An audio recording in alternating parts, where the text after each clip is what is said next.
Happy evening to all. Train the Trainer Workshop 264 batch. ఈ బ్యాచ్కి నన్ను introduce చేసింది సుప్రియ గారండి. అండ్ ఈ ప్లాట్ఫామ్ మనకు అందించిన గంటా నాగేశ్వర గారికి many thanks. Coming to the topic memory and acronyms. So I'm Mallam Preethi, group 2, rule number 6. So today topic is memory and acronyms. ఈ టాపిక్ని మాకు డెలివర్ చేసింది Sridhar garu and my mentors are Sudhakar garu and Pramila గారు. సో అందరికీ ఈ మెమరీ అండ్ యాక్రోనిమ్స్ టాపిక్ వచ్చేసరికి ఇది content preparation తర్వాత మనకున్న టాపిక్. సో మెమరీ గురించి మనం ఇది కంటెంట్ ప్రిపేర్ అయింది ఎలా గుర్తుంచుకోవాలి అన్నదానికి శ్రీధర్ గారు చాలా చక్కగా వివరించారు. ఫస్ట్ కంటెంట్ గుర్తుండాలి అంటే దానికి కొన్ని యాక్రోనిమ్స్ మనం కంపల్సరీ యూజ్ చేయాల్సి ఉంటుంది. సో యాక్రోనిమ్స్ని ఎలా గుర్తుంచుకోవాలి, మెమరీ అనేది ఎలాగా అనేది చెక్ చేసుకుంటే, so content is totally into 3 OBC, again one acronym. So opening, so content open చేసేటప్పుడు ఎలా ఉండాలి. B for body of the content ఏంటి. C for the closing.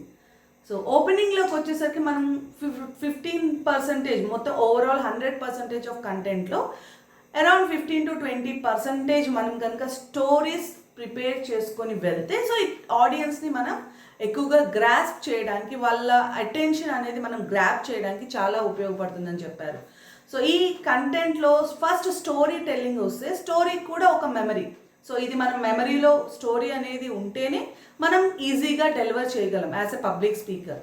మరి స్టోరీకి కావాల్సింది ఏంటి? Again 5 things. So first is character. So ఏమేమి character ఉన్నాయి ఆ స్టోరీలో అనేది మినిమం కనుక మనం యాజ్ అన్ యాక్రోనిమ్ లేదా search at the cue cards. So now I'm having the cue cards as you can see here. So these cue cards ఏంటంటే చాలా చిన్నగా కార్డ్స్ కనుక మనం ప్రిపేర్ చేసుకోగలిగితే ఓన్లీ ఫస్ట్ క్యారెక్టర్స్, అంటే మనం క్యారెక్టర్స్ గురించి ముందుగా మాట్లాడాలి. తర్వాత ఏం మాట్లాడాలి? క్యారెక్టర్స్ అయిపోయిన తర్వాత మనకు కావాల్సింది setting of the story. So ఈ సెట్టింగ్ ఆఫ్ ద స్టోరీ వచ్చేసరికి ప్లేస్ ఏంటి, ఈ క్యారెక్టర్స్ ఏ ప్లేస్లో ఉన్నాయి, వాళ్ళ ప్రాబ్లం ఏంటి. Third one is the problem. So ఈ ప్రాబ్లమ్ని ఎలా గుర్తుంచుకోవాలి. Then comes the solution. So ఈ ప్రాబ్లమ్కి ఎటువంటి సొల్యూషన్ మనం ఈ స్టోరీలో ఇవ్వచ్చు. సో ఓవరాల్గా మోరల్ ఆఫ్ ద స్టోరీ ఏంటి. ఈ 5 things గుర్తుంచుకోగలిగితే సో టోటల్ ఎటువంటి స్టోరీ అయినా మనం డెలివర్ చేయడానికి చాలా ఈజీగా ఉంటుంది. So first thing is we prepare. మనం ఎంత బాగా ప్రిపేర్ అవుతున్నామా అనే దాన్ని బట్టి మన కంటెంట్ కానీ, మన మెమరీని కానీ, మన యాక్రోనిమ్స్ని కానీ మనం గుర్తుంచుకోవడానికి అవకాశం ఉంటుంది. అండ్ వన్ మోర్ థింగ్, మన కంటెంట్కి మనమే బాస్. సో అది చాలా స్పష్టంగా చెప్పారు సార్. మన కంటెంట్కి మనమే బాస్. ఎందుకంటే మనం ఎక్కడో కాపీ చేసింది కాకుండా మనం సొంతంగా ఈ ప్రిపరేషన్ అనేది చేసుకోగలిగితే ప్రతిదీ మన మైండ్లో మనం గుర్తుంచుకోవడానికి ఛాన్సెస్ ఎక్కువగా ఉంటుంది. సో మనం బాస్ కాబట్టి ఈ కంటెంట్ డెలివరీలో ఒక్కొక్కసారి మనం ఒక టాపిక్ మర్చిపోయినా, మనం ఏం మర్చిపోయామో మనకు తెలుసు కానీ పక్క వాళ్ళకి తెలియదు. అది మనం కనపడకుండా కవర్ చేయగలిగితే సో ఆటోమేటిక్గా మీరు ఒక టాపిక్ నుంచి ఇంకో టాపిక్కి వెళ్ళిపోవచ్చు. సో రీసెంట్గా January 26 చాలామంది రిపబ్లిక్ డే రోజు పిల్లలందరూ కూడా స్పీచెస్ ఇస్తున్నారు. సో వాళ్ళకు కూడా ఇదే టాపిక్ నేను ఒకసారి వివరించాను. ఏంటి అంటే, అమ్మ మీకు మైండ్లో ఏది గుర్తుంటే అది నార్మల్గా పాజ్ ఇచ్చుకుంటూ వెళ్ళిపోండి. మీరు మర్చిపోయారు, సో అక్కడ ఎక్కువ గ్యాప్ ఇవ్వకుండా నెక్స్ట్ సెంటెన్స్ లేదా మీకు గుర్తున్నది ఏదో ఒకటి మీరు మాట్లాడుతూ వెళ్తుంటే, మీరు స్పీచ్లో ఎక్కువ పాజ్ లేకుండా ఉంటే అది కంటెంట్ అనేది ఈజీగా డెలివర్ అయిపోతుంది. అసలు మీరు మర్చిపోయారన్న విషయం కూడా పక్కన వాళ్ళకి తెలియదు, మీన్స్ ఆడియన్స్కి తెలియదు.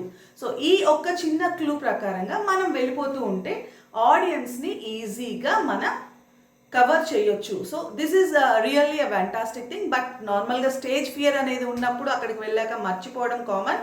ఎందుకు అంటే మనం ప్రిపేర్ అవుతాం, డెలివర్ చేయడానికి రెడీగా ఉంటాం. ఎంత డెలివర్ చేసామనేది పక్కన పెడితే అందులో మర్చిపోయింది ఎంత అనే దాంట్లో సో అది కామన్గా ఏ స్పీకర్కైనా నార్మల్గా ఉంటూనే ఉండే thing. So cue cards what we said, ఇవి చాలా ఉపయోగపడుతుంటాయి. So sir said one acronym, pause.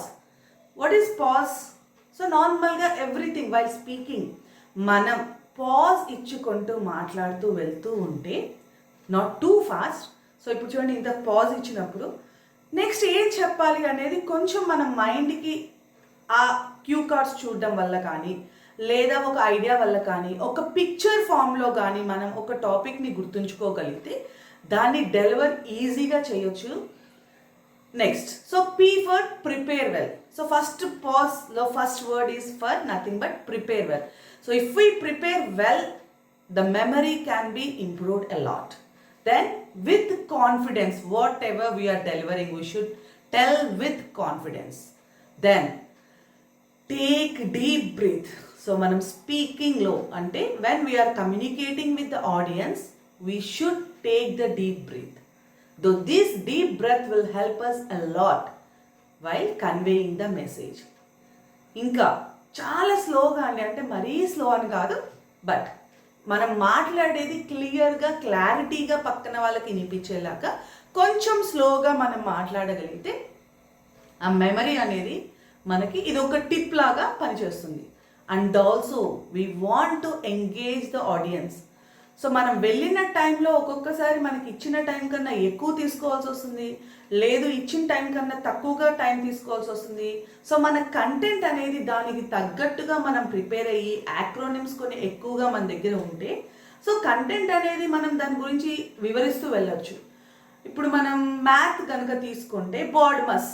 So BODMAS నార్మల్గా B for brackets, O for, so ఇలాగ మనకి ఆఫ్, డి ఫర్ డివిజన్, ఇలాగా ప్రతి ఒక్క వర్డ్కి ఒక ఇంపార్టెన్స్ ఉంటుంది. సో దాన్ని వివరించుకుంటూ మనం వెళ్ళేసరికి టైం పట్టవచ్చు. So LSRW skills. So as this we should be a good listener and a speaker comes the writing. So మనం ఎప్పుడైతే రాస్తూ వెళ్తామో అంటే మనం ప్రిపేర్ అయిన కంటెంట్ రిటర్న్ ఫామ్లో ఉంటుందో మెమరీలో కొంచెం ఎక్కువగా గుర్తుంచుకోవడానికి ఛాన్స్ ఉంటుంది. సో ఇలాంటి మెమరీ టిప్స్ కనుక మనం పాటించగలిగితే so we can be a good public speaker. So ఇవన్నీ ఇన్ఫర్మేషన్ మనకి ఇచ్చిన శ్రీధర్ గారికి చాలా చాలా థ్యాంక్స్ అండి. So on behalf of our TTTWS, the train teacher, so train the trainers workshop members అందరి తరఫున so thank you very much sir.